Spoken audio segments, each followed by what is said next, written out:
Anchors up, sales at full. Welcome to the SloopCast. How are you doing today, Kyle? Doing right, Jared. How are you doing today? You know what? I'm not doing too bad. Gosh, it's all a lot. It's all a lot. I overwhelmed myself for a moment by thinking about it instead of doing that.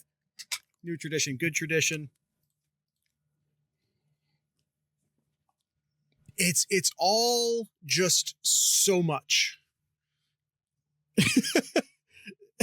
It's the Rose Bowl. It's a rematch. When was the last time we had a rematch? It's Oregon. It's the only undefeated team in the country. It's the number 1 seed. It's the first ever second round playoff game that wasn't the national title game. There's portal stuff. There's recruiting stuff. It's all very overwhelming at the moment. Yeah, no, completely understand. It's a what do they say? It's a new world. It's a new world, and we just gotta adjust to the new way of college football. And yeah, let's talk about Oregon a second time here. This time it is not in Eugene. It is in Pasadena in the Rose Bowl.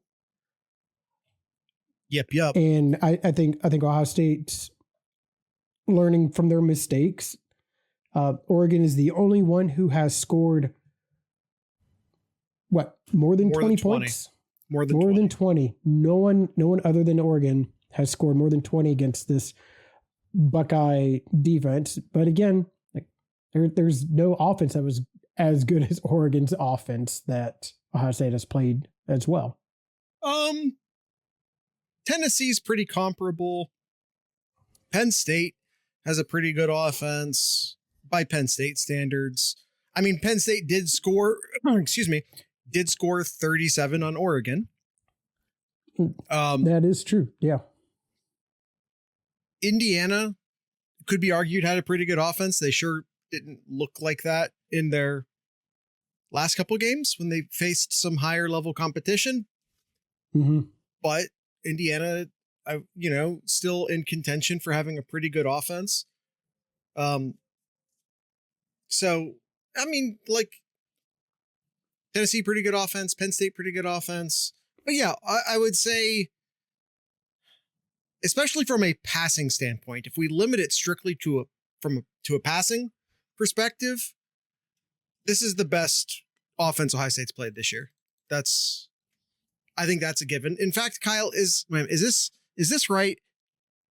Because I know the streak is something crazy. Is the last time Ohio State allowed a passing touchdown against Oregon? It is. Yeah. It absolutely is. Ohio State has not allowed a passing touchdown since they went to Eugene back in October. That's bonkers. I just want everybody That's a crazy really number. Just want everybody appreciate this defense here. Yeah. Not letting up a touchdown. Passing touchdown. Not letting up a touchdown since October Passing 12th. touchdown. Passing touchdown. Yeah, passing touchdown since October 12th. Here we are 2.5 months later. Yeah. This just bonkers. It's a crazy number. It's an absolutely crazy number. This turned into a different defense post Oregon. If there are any Oregon fans watching this, you did things to us that made us reevaluate our defense. Mm-hmm. And we reevaluated the defense, and adjustments have been made, and it's been a lot better since. And as Kyle pointed out, especially from a passing standpoint, probably haven't played an offense as good as Oregon since. Yeah. Especially, like I said, if you limit it strictly to the passing game. If you expand it past that. But, Oregon, a lot like, let's say, Texas. Oregon's a lot like Texas in a way that early in the year, they kind of looked unbeatable. borderline unbeatable. One of the absolute bar none best teams in the country. Now, Texas's drop off came sooner than Oregon's. But there's been a bit of a drop off with Oregon, I would say through November. They played Wisconsin way too close. They're letting Penn State score 37 on them. And it's not even that bad. Once it has to be stated, this is the only undefeated team in the country. The drop off isn't that bad. It's just that they went from A+ to A. Like our standard of what we call a drop off or a good, like later I'm going to make the case that Oregon isn't a very good run stopping team. Mm-hmm. But again, like we're talking now on a playoff scale. The scales we're talking about are much different than if we were talking about this game in October. Oregon looks much more beatable now than they did in October, September.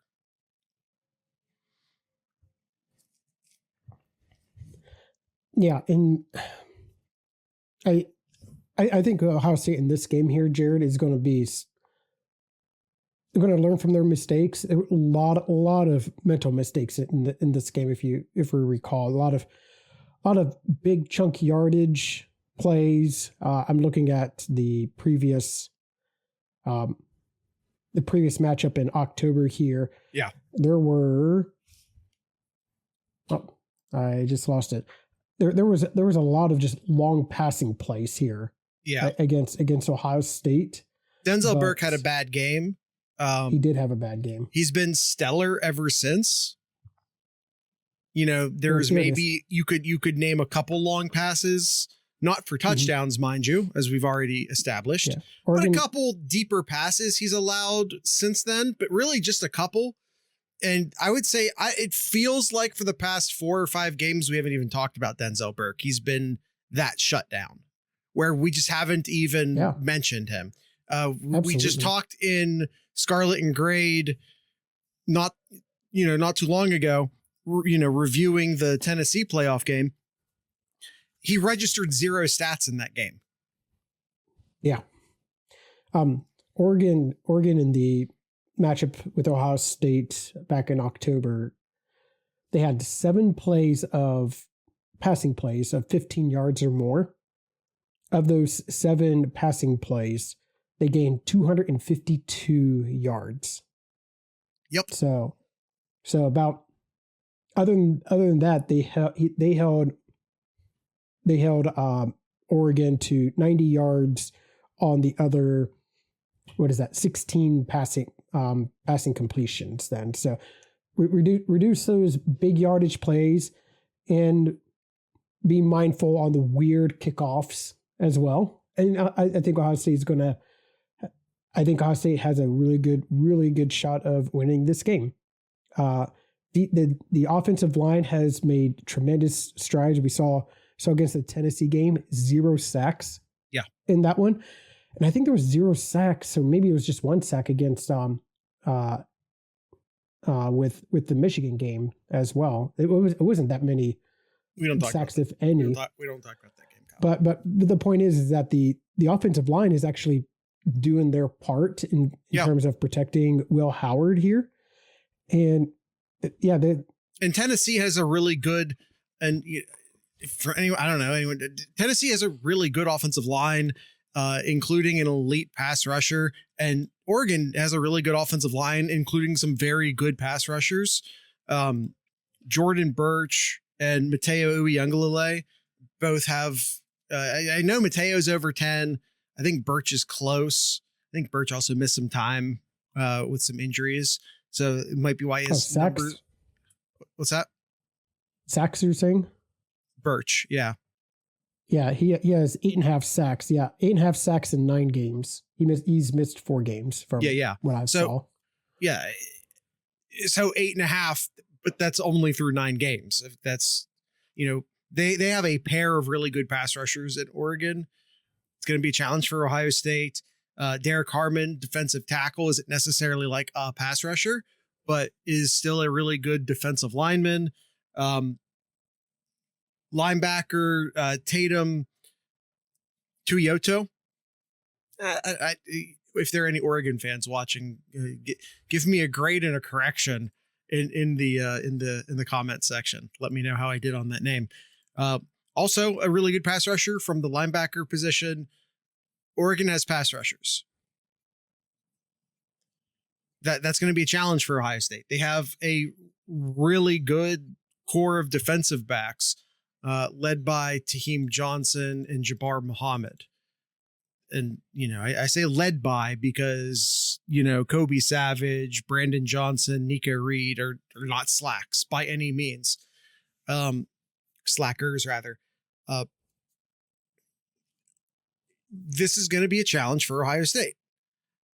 And, the defensive stats, if we compare them to Tennessee, are pretty comparable.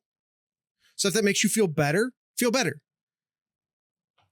Yeah, I really feel good about the. Technically speaking, Tennessee's defense had better rankings than Oregon's. Yeah, and looking back at take it with a grain of salt because that happened 2.5 months ago, but Ohio State did. I wouldn't say did everything they wanted to against Oregon, but Emeka and Jeremiah Smith, 19 receptions for 193 yards and 2 touchdowns between the two of them. I'd say those two had a great game against Oregon's defensive backs who are really good. Yeah.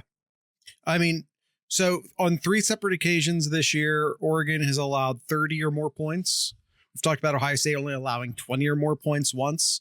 They also let up more than 30 in that game against Oregon. Oregon scored 32. So Ohio State's only allowed someone to go over 20 once. They've only allowed someone to go over 30 once. Compare that to Oregon. Boise State scored 34 on them. Ohio State scored 31. And Penn State scored 37. So that's 3 separate instances of this defense allowing 30 or more points. And if we go back to the 20 number, they also let Washington score 21 on them. Although I think there were some junk time points in there, so I'm not gonna crush them too bad for allowing Washington to score 21 on them when they scored 49. I'm not gonna hold that against them too hard.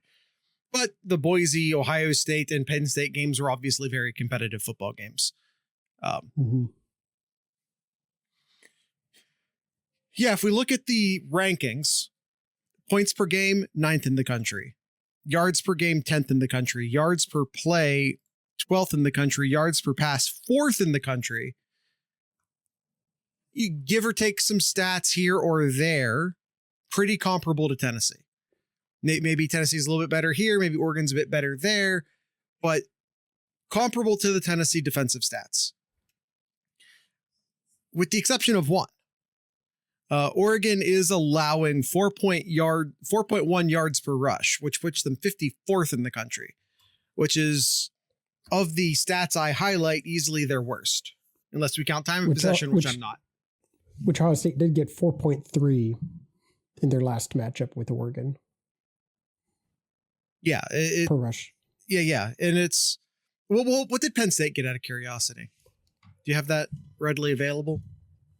Because I know Boise slashed them pretty good, but that was all the way back in September. What do you think it is? What do you think it is, Jared? Penn State's yards per rush? I don't know. Just let me know. 8.7. Wow. Penn State rushed 8.7 yards per carry against Oregon. Mm-hmm. Yep. I'm glad I didn't try and guess. I wouldn't have been close. I would have not. I don't think I would have guessed half of that. And it's just crazy just looking at the stats here. They obviously rushed more per carry than Oregon. Oregon had 4.5, which is still pretty good against Penn State's defense. Yeah. And Penn State receiving like 11.3 yards per reception. So they were moving the ball pretty well, but costly turnovers hurt Penn State in that game there. Yeah, absolutely.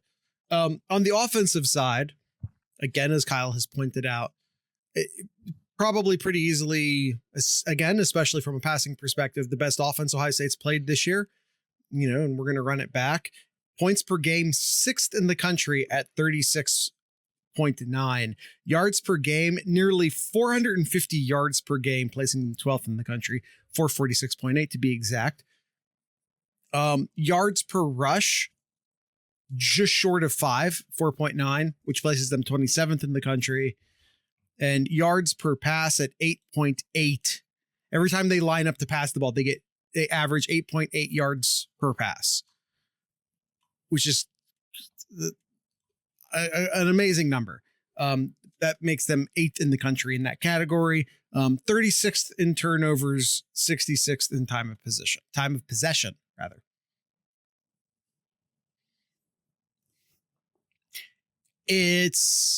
Listen, we knew this was going to be a challenge. At no point did anyone go into this thinking it was going to be a cakewalk by any means. This is the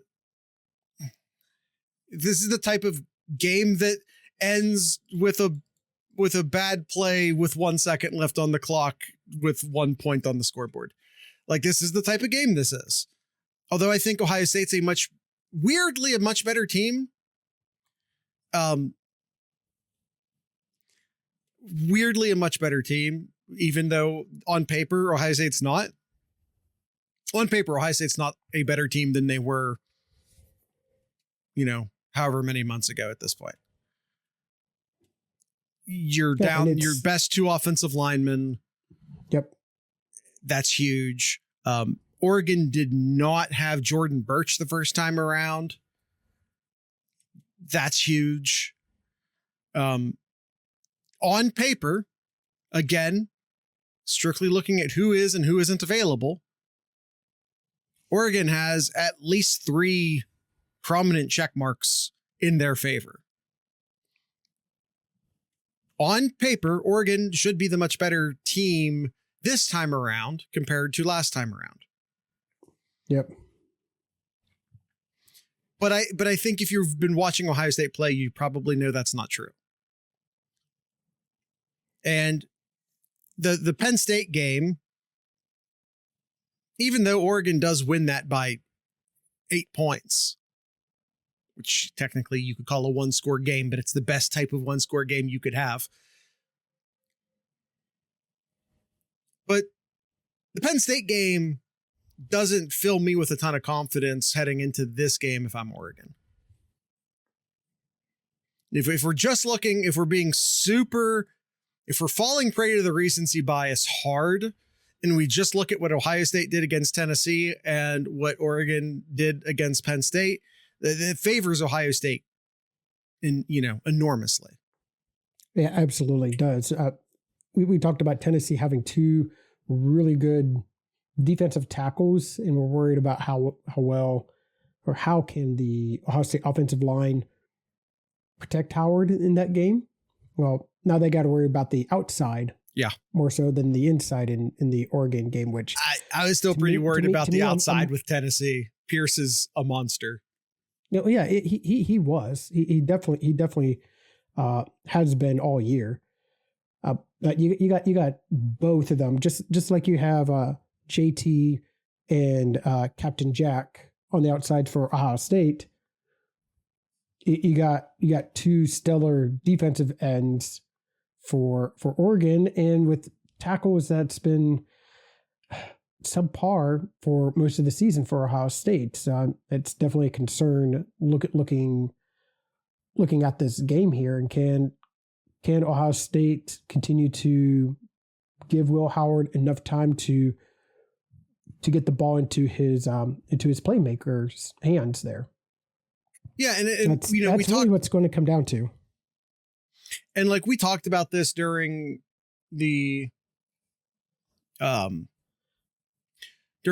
and Grade episode, but there were moments late in the season where the way Ohio State was getting around their tackle problem was by look at the Penn State game, for example, was by throwing the ball incredibly quickly, by forcing Howard to throw the ball immediately, which got Howard in trouble a couple times this year by throwing picks because he was trying to unload the ball as quick as possible.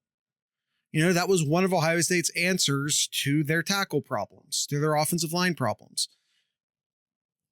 That's not what they did against Tennessee. Not all the time, anyway. There were a lot of long developing, slow developing routes that Ohio State ran against Tennessee with great success. So, I don't know how replicatable that is against Oregon. Because again, you have two really, really good pass rushers on this Oregon team. And that's just on the defensive line. Like I said, you also have Tatum at linebacker, who's a good pass rusher as well. So that's going to complicate things for Ohio State. Yep. And, Kyle, we probably need to talk about Oregon's offense. But before we do that, let's take a quick ad break. Switch off to the ad, and there we are. I want to encourage everyone to support us on Patreon. That would be huge. I know, in the holiday seasons, everyone is always asking for your money. This is when charities tend to hit people up the most, and there are probably more important people to be giving your money to rather than us. I acknowledge that. But if we've provided you with a few hours of entertainment this year, maybe throw us a few bones. And if you're not going to do that on Patreon, you can do that on, you can actually, there's also a subscription section on Discord, although it doesn't give us as much money and it technically costs you more money. So I wouldn't recommend it. But you can also buy t-shirts, merch.thesloopcast.com, 7071.thesloopcast.com to buy t-shirts from us. That supports us financially. And by the way, it's not just t-shirts. A lot of these designs are available on stickers, and I think there are hats, and there are a bunch of other items. So it's blankets and Lord knows what else that you can get a lot of these logos put on. So just keep that in mind. It's not just t-shirts. That's the ad break. Let's get back to the important stuff. And I guess just real quick, if you want to find any of the links I was talking about, you can find all of the links at thesloopcast.com. This will be the toughest matchup during the playoff run. These are, in my opinion, the two best teams in the playoffs. The seeding for the college football playoff needs fixed. They need to do reseeding. I understand the intent behind making the conference champions auto bye weeks. Not so much reseeding, Jared. Not so much reseeding, because the seeding actually would still be the same. It's Ohio State is the lowest seed, so yeah, it would be the same. But it's how they were seeded to begin with. Like Ohio State would be, per the rankings, would have been the 6th seed, not the 8th seed, which would have been a different matchup then. That's what needs to change, not giving a we can do both. Okay. Do the reseeding plus the that's a conversation for the summer. We can talk about that later. Kickoff, Jared, is going to be in the low 7, is going to be about 70 degrees kickoff. Darn. In Pasadena. Wow. Go. Come on. 3rd time's a charm. You got this. Pasadena. There you go. Is. With a whomping 1 mile an hour winds. All right. Sounds very passer friendly. Very, very.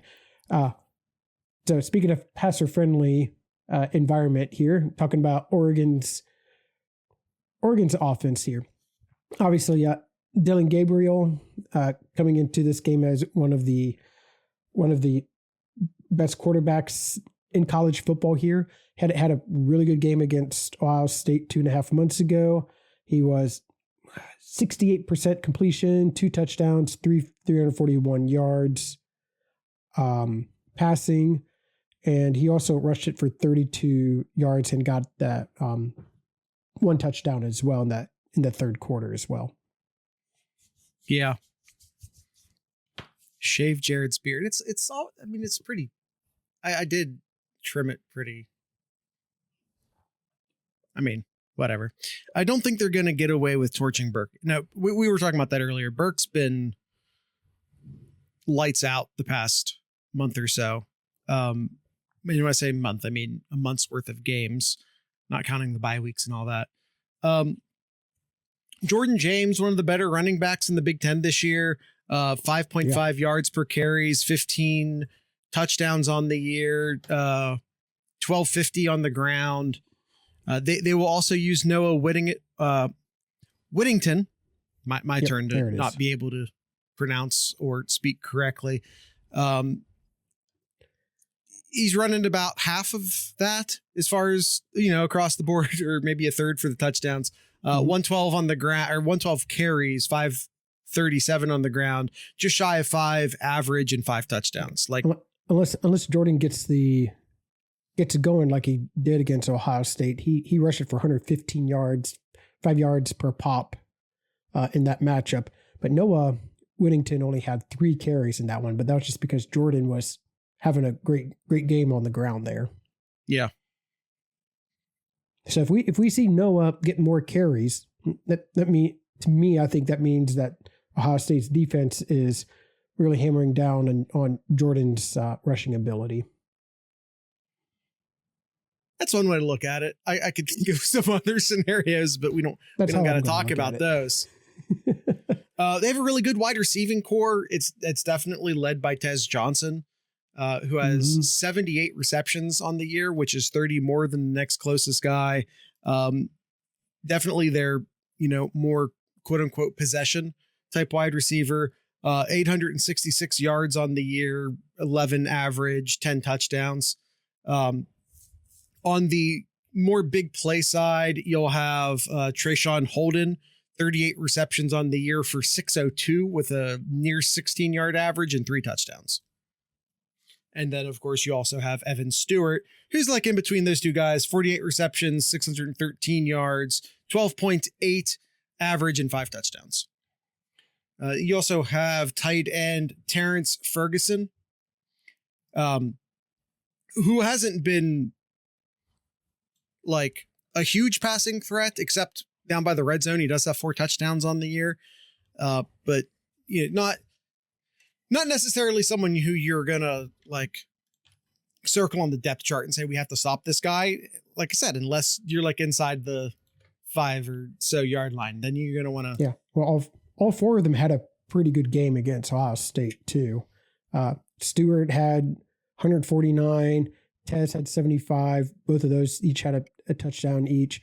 And Ferguson had a few catches. I think it was 4 catches. And they did hold down Holden to just 1 catch, but it was a long reception for 32 yards.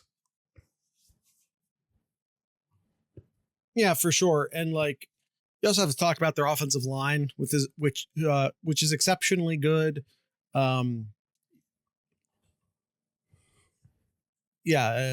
have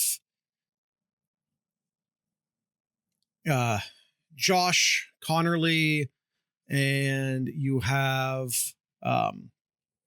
what's happening to my site here? You have Cornelius, as well as I think I had. Yeah, well, those are their tackles. Those are their 2 really good tackles. They also have Marcus Harper at guard, who's also an excellent player. We got 0 pressure from the front 4 last time. This is true. Yeah, very true. And it was actually one of the most obvious changes that we have seen from Ohio State since then, is being much more exotic as far as their pass rushing goes. There are more blitzes happening. There are more stunts happening. Whereas before there was a lot of just like go out there and try and beat them. Whereas now, like I said, there's a lot more stunting. There's a lot more blitzing happening.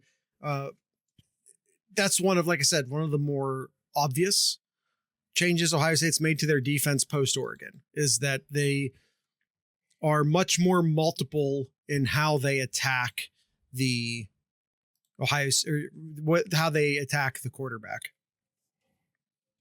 Yeah, especially especially last weekend and in November. Seeing a lot more pressure coming up onto the quarterback there, and I hope to see Ohio State continue with that success here. They're going to have to. They need to make Gabriel more uncomfortable back there, because he had all the time to throw in their last matchup. But even with all that time to throw, he was still only 68% completion. So if you can imagine that if Ohio State can get a little bit more pressure on him, I do like Ohio State's odds there.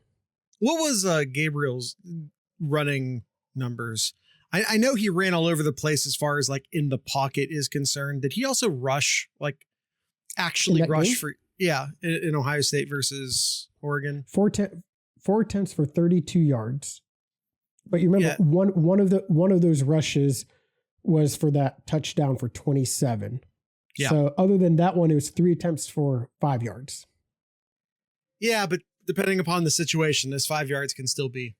Yeah, but he was able to move around in the pocket a lot. Yeah. And that's the key thing. Yeah. So there will be a certain amount of contain. Ohio State needs to keep. So obviously something you have to be aware of is that Gabriel is very mobile. So again, even if that doesn't necessarily translate into a ton of rushing yards, he only has 192 rushing yards on the year, although you can add 106 back to that total if you wanted to because of sacks. Although he's only been sacked 13 times on the year, I think is pretty noteworthy. Only sacked 13 times on the year for 106 lost yards. But if you wanted to add those back in, he would be 63 carries. It'd be 50 carries for 298 yards. I did live math, Kyle. Are you proud of me? Yes. Good job, Jared. Good job. But let's not put JT as a spy, please. Not in the middle of the field. That was not a great decision, and Nico made him look not great as a result. 7.5 sacks between JT and Sawyer in the last 5 games. Not bad. Can compare to previously, before that, it was 2, 3, 4, 5. I think it was 5 sacks. Maybe I'm missing one there, but about 5 sacks. 5 sacks. Make sure I pronounce that correctly. In the previous 2 months, in October and September. Yeah, Captain Jack is on fire. Yes. Well, and I tell you what, it's not just him. I think we've seen a lot of added production from Kenyatta Jackson. As far as like when I've seen Kenyatta Jackson come in lately, he's popping off of the screen more. I think that probably needs to be, talked about, especially as we start to peak towards next year, where it's going to be Caden Curry and Kenyatta Jackson. But even just in this game, just as far as getting some snaps in and getting pressure when they do rotate in, I've liked Caden Curry for a long time. I've always liked Kenyatta Jackson's potential, but a lot of that potential is becoming, on the field production. So I don't know. There's a lot of reason to be optimistic for this game. I think there are reasons for concern, which again, we lost to Oregon last time we played. Granted. Yep. So, if we do a super quick comparison between then and now, coming to fruition, I like turning into production, quite frankly. I thought that was fine. I didn't necessarily go for the cliched phrase. Spikes. I know. There's a lot of Ohio State fans that's still optimistic about, so worried about this matchup here. Yeah. Ohio State lost by 1 point to Oregon, but looking at what could have happened, or what could have happened in that game. Ohio State had 2 turnovers in that game, and what could have been if Ohio State didn't have those 2 turnovers. Sure. And if there was an extra 1 to 2 seconds left on the clock too. Right.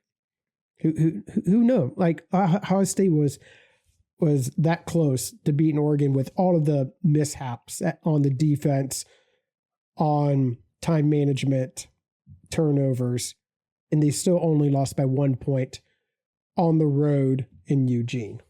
Right. So here on a neutral site, which is allegedly swings the number 3 points. Per Vegas, home field is worth 3 points. So that right there, maybe a little bit more optimistic. If Vegas rings true, which of course it doesn't always, but Vegas scores home field advantage at about 3 points. It swings that back to Ohio State. That being said, they have solid models. I acknowledged. Plus, they were a bit rusty early. Oregon was also really rusty early. Like they had struggle games against Idaho and Boise State. Week 1, they only beat Idaho by 10 points. They only beat Boise State, who granted was a lot better than we realized at the time, but they only beat Boise by 3 points. Like Oregon had a lot of transfer portal additions last year as well, which, took them some time to congeal. But yeah, so home field advantage for Oregon, gone. Advantage Ohio State compared to last time. Yep. Ohio State is without Josh Simmons and Seth McLaughlin. First team all Big Ten McLaughlin. I think Josh Simmons got honorable mention. Big Ten offensive tackle. Without those 2 guys, you kind of swing that advantage back to Oregon. Oregon didn't have Jordan Birch the first time around. Swing that advantage a little bit further back to Oregon. I would say the good part is that when you lose as early as Ohio State did, you saw what Oregon could do. You already lost to it, and you made adjustments to it. And as we stated at the top of the podcast, Ohio State has not allowed a passing touchdown since playing Oregon. Like, they have made adjustments. Mm-hmm. And that's the advantage of losing. The advantage of losing is that you can very blatantly see your weaknesses and make adjustments. Yeah, it's hard beating the same team twice. It's hard. It is. All right. Anything else? Anything else you want to say about Oregon here, or have we got to know our enemy again? Kyle, for the fact that we did this already for Oregon, the actual know your enemy section of Know Your Enemy, we went like twice as long as we normally do. Yeah. So when we come back from this ad break, did we discuss weather? We did discuss the weather. I'm not reading the second half of that because I don't have time to get into it. When we get back from the break, we are going to make our predictions, and we're going to do Austin's over-unders. So let's do a very quick ad break. Hey, it's me on the ad break screen this time. Make sure to find us on YouTube, youtube.thesloopcast.com, or just search the SloopCast in YouTube, and you will find us. Subscribe to us, like our videos, do all that happy horse shit. Go to Spotify or whatever podcast app you use, Apple Podcast, any number of third-party podcast apps, iHeartRadio, whatever it is you use to listen to podcasts, just search the SloopCast and you will find us. And that's all the ads I feel like doing this time around. Let's get back to the show.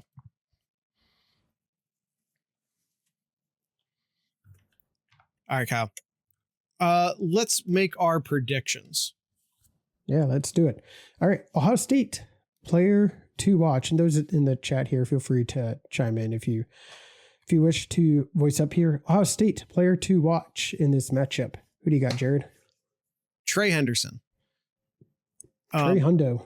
Yeah, I think that, we're all very, we saw a very run-focused Ohio State fail against Michigan. We saw a very pass-centric Ohio State succeed against Tennessee. And I'm thinking that a lot of people are going to want to see Ohio State continue to be very pass-happy. But I think they actually have a better advantage on the ground this game. And I'm not saying that you go all the way back to the super duper run focused offense. I'm not saying that. But I think that if you're going to win this game, you're going to need to, or I think you're at least going to have a lot more success running the ball as opposed to passing the ball this time around. I think you sometimes have to play to the strengths of the defense. With Tennessee, those defensive tackles and those defensive ends were like run stopping beasts. And against Oregon, they're built across the entire team as more of a pass stopping defense. You're going to need a little more production out of the run game this time versus against Tennessee. Yeah. Trey had 8.7 per carry against Oregon, 10 attempts for 87 yards. Absolutely. If we get our run game going, it's over. Absolutely spikes. Yep. 100%. My Ohio State player to watch in this game, the captain, the Blocko, Cody Simon. Okay, Cody Simon is my player to watch here, both for essentially kind of like a spy for Gabriel, but also mainly for Jordan James, trying to make sure he tackles him in space, make sure that he doesn't get out and make some big runs, because he did that in the last matchup here. He had himself some pretty good runs. He had a couple of runs of over 10 yards in that last matchup. He's got to prevent those in this game here. So Cody Simon is my Ohio State player to watch. We got a vote for Jeremiah Smith and a vote for Iggy in the chat. Yeah. Enemy players to watch. You have to pluralize players, not enemy. Enemy players to watch. I got Jordan James as my player to watch for Oregon here. If Ohio State can make Oregon one-dimensional here and stop Jordan James from being able to get those key first downs, getting 5 yards a pop in the last matchup here, I think Ohio State's going to do pretty well here, especially since they've really fixed their defensive backside since that last matchup. I really like Ohio State's matchup if it's between Gabriel and passing the ball, if they can shut down the rushing. Can we run some counters? Spikes asks. Oh, let me get this gift to go. Oh, that's beautiful. All right, I love me a good. I need to turn. I have to be careful with that, because literally the last time we had a highlight in the chat, it demonetized us. So let me just drop a sticker in there real quick, just to. No, Spikes, you're fine. Last time it happened, it like ran on a loop, so it's all good. Don't worry about it. Does Zeke have eligibility? No, he does not. Enemy player to watch. Zach said Dylan Gabriel a little bit earlier. That's, I think, probably the correct answer. I'm trying to be a little bit more clever than picking the quarterback, however, which is probably dumb. Dylan Gabriel is probably the correct answer. I am, however, going to go with Derek Harmon, the defensive tackle. Send you $1.50 if you get demonetized. Well, technically speaking, our YouTube channel isn't even monetized. So you'd actually have to send that $1.50 over to Buckeye Huddle, because that's where it actually gets. Care of Mark Givler. Enemy player to Derek. Again, I think if Ohio State can get the run game going, it's over. And I really just think that's about it. If you can get Derek Harmon off of his spot, and if you can get some movement along the offensive line, game's over. Get the running backs going, game over. All right, and Gabriel was a pick in there. I think that's an obvious one there. I just wanted to pick somebody else other than Gabriel. Exactly. Key matchup. Who do you got in this for your key matchup? Ohio State running backs versus Oregon's linebackers. I think I've made the case as to why that is already.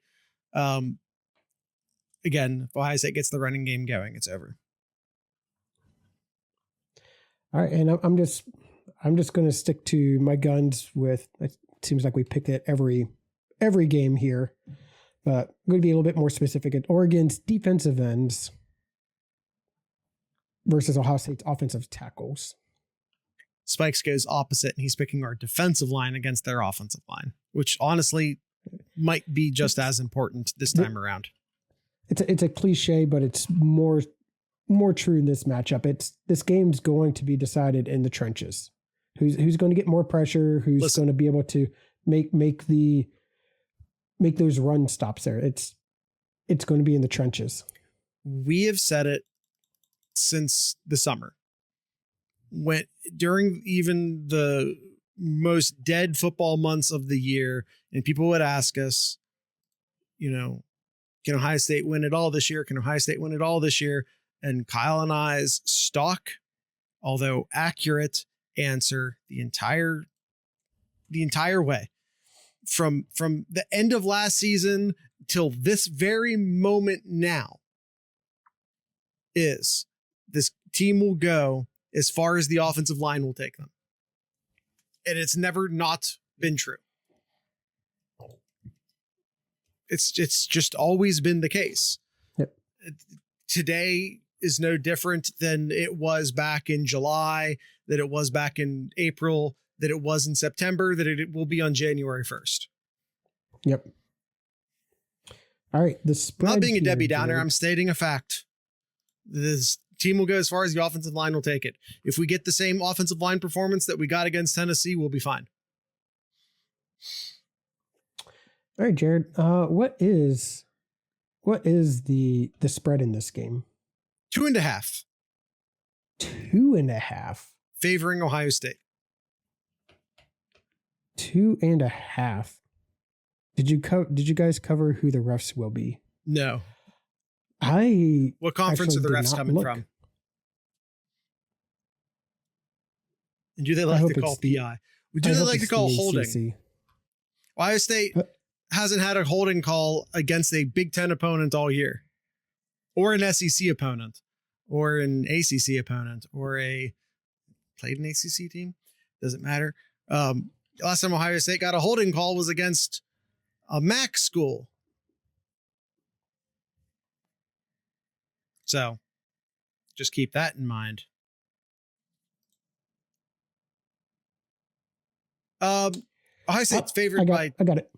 Okay, I got it. I was able to find that. Look it up, Kyle. Look it up. The Zebras, as far as the post I saw here, the Zebras are from the ACC. Did they also do the Tennessee game? They did. Okay. All right. Yes, I will take it as well. Kyle doing his best. Jamie, I don't know that reference. Spread pick, Ohio State, 2.5 points. Who do you have, Kyle? I got the final score, Ohio State 27, Oregon 24, which is a cover. It is by a half cover. A point. I'm a little more optimistic than Kyle. I'm going 31-21 in favor of Ohio State. 42-14 42 for to 14 for sentimental reasons. I'll take that too. Listen, I'll take it. I'll take all of it. As long as Ohio State wins. If I was being a real shark about this, I'd probably take Oregon. But it's just taking the underdog for the sake of taking the underdog. But nah, I think Ohio State can do this. I really honestly think Ohio State can do this. I think we're just like they could have in Eugene. They were yeah. That sometimes a team doesn't win. Sometimes a game just ends. Yeah. Yeah. Sometimes the ball doesn't bounce your way, and sometimes the ball just hits the defender in the face, and you recover the kickoff. So we're giving up a turnover on squib kicks this time. I hope not. Yeah. Yes. And also, all right, maybe Oregon doesn't just throw 12 players on the field knowing that they were doing they can't legally do that anymore because hey, another advantage for Ohio State this time around. Let's go. All right, Austin's over unders here. I'm going to go ahead and do these real quick here. Austin's over unders Rose Bowl edition. First one, Will Howard and Dylan Gabriel total touchdowns at 5.5. I'm going to go under.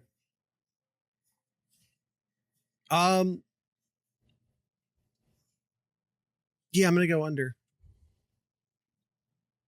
All right. Jeremiah Smith touches at 6.5. Got to be over. If Ohio State's going to win this game, Jeremiah Smith's got to have more than 6.5. Didn't he have exactly 6 against Tennessee, though? He had exactly 6. Under. We called off the dogs there. That's a good point, Spikes. It's a very good point. Yes, that is true. It's a very good point. You still want to go under? Yeah, I'm sticking with it. All right. Jordan James, yards per carry at 4.39. For Ohio State's sake, that better be under. Yeah, but we're not doing it for Ohio State's sake. We're asking, what is it going to be, Kyle? I'm going to say under. I'm also going to say under. I don't think hot take. He's not the best running back Ohio State's faced in the playoffs so far. Yeah. All right. We got the 4 defensive ends. That's also true. He did get hurt. We got the 4 defensive ends for Ohio State and Oregon here. Mm-hmm. Burke, Sawyer, and JT. You want to try that again? At 2.5 sacks total. Come on. 2.5 sacks per between the 4 of them in this game here. It's got to be. Yes. It's got to be over. 3 combined sacks for each team's best 2 pass rushers. It's got to be over. It was only 1 sack.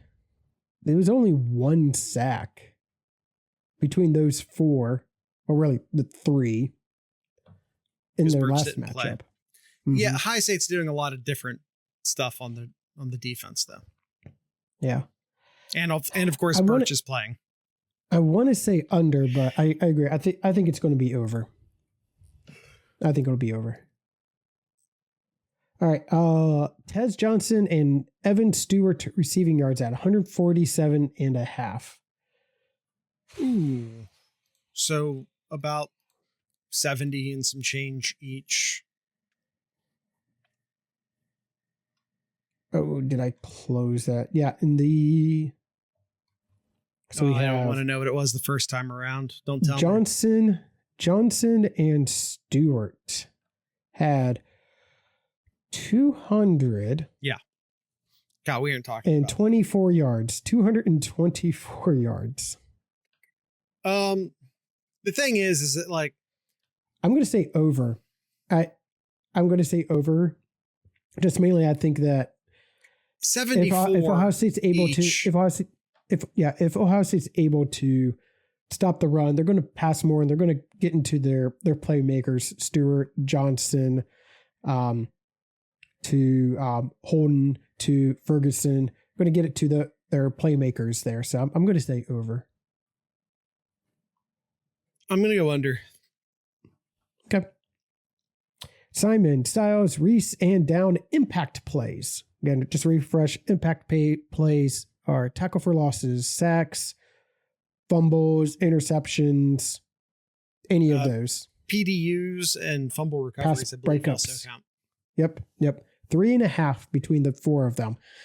I got to say over. The TFLs, I think should carry some, will carry some water here, and I'll say over as well. All right. And last one, Henderson and Judkins. Rushing yards at 127.5. In the last game, they had 21 carries for 110 yards. I'm going over on this. Yeah, I'm going to go over as well. Yeah, I think Ohio State is going to surprise some teams by how well they run this particular game. It is Tennessee. By far, so like yards per play from an Oregon perspective, from an Oregon defensive perspective, 51st in the country stopping the rush, 12th in the country stopping the pass. Against Tennessee, the Buckeyes, Henderson and Judkins, 20 carries for 114 yards. I think this is going to be through three quarters. Through three quarters, but slightly turned towards the run game compared to last week. Okay.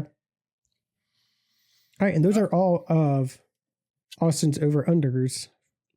Rose Bowl edition. All right. And as we are speaking, Jared, I know we're posting this on Monday, but as we are speaking, Jared, the Buckeyes have landed in Los Angeles. Nice.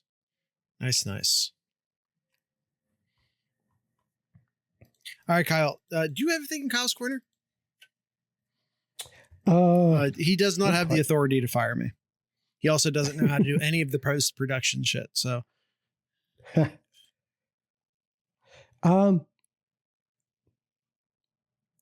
actually like this. So I think a lot of people who are on social media have already seen this, Jared. But I just want to post it. Just you already had the theme in your cover page or your cover picture thumbnail for this episode. The thumbnail, thank you. But that Buckeye helmet with the roses going down the scarlet stripe there. Yeah. Chef's kiss. Yeah. They did this against Utah a couple years back as well. I'm very happy they're running it back. It's an excellent look. It's a very subtle, very excellent look. Yeah. What's your thoughts, Jared, on Will Howard? I don't know if you saw this. I didn't until this afternoon, on Sunday afternoon. Will Howard gifted 130 55-inch TVs to every member of the Buckeye football team. I'm sorry, what were those numbers again? 130 55-inch TVs. I think you should have handed out 55 130-inch TVs. Listen, TVs are for closers. You don't get a TV just by being on the team. I think it should have been limited. I'm kidding, of course. He did that through a partnership with somebody through that he was doing NIL with. Don't tell me who. They didn't pay for advertising on this show. I didn't see a dime or a television. So don't tell. So Kyle, I'm being purposefully vague and not saying who the company is. So don't fill in the blank. That's fine.